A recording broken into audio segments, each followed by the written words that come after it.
నమస్కారం ఈటీవీ 360కి స్వాగతం. ముందుగా ప్రధానాంశాలు. రాష్ట్రంలో సార్వత్రిక ఎన్నికలకు సర్వం సిద్ధం.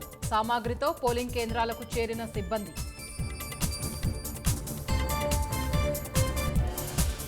నంద్యాల ఎస్పీ రఘువీరారెడ్డిపై చర్యలు తీసుకోవాలన్న ఈసీ. ఎన్నికల కోడ్ అమలులో వైఫల్యంపై విచారణకు ఆదేశం. తిరుపతి జిల్లాలో 5 సీఐలపై ఈసీ బదిలీ వేటు. వైకాపాకు అనుకూలంగా ఉన్నారన్న ఫిర్యాదుతో చర్యలు. డబ్బులు ఇవ్వలేదంటూ విశాఖలో ఎంవీవీ ఇంటి వద్ద ఓటర్ల ఆందోళన.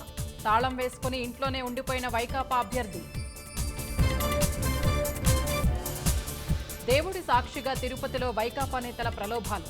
ఓటేయాలంటూ ఆంజనేయ స్వామిపై ఓటర్లతో ప్రమాణాలు. ఓటేసేందుకు పొరుగు రాష్ట్రాల నుంచి తరలి వస్తున్న ప్రజలు. సరిపడా బస్సులు లేక ప్రయాణికులకు తప్పని ఎదురుచూపులు. బెంగాల్కు 5 గ్యారంటీల్ని ప్రకటించిన ప్రధాని మోదీ. టీఎంసీ కుంభకోణాల పరిశ్రమను స్థాపించిందని ఎద్దేవా. దేశ సంపదను మోదీ ధనవంతులకు పంచుతున్నారన్న ప్రియాంక. వారణాసిలో రైతుల సమస్యల్ని పట్టించుకోలేదని విమర్శ.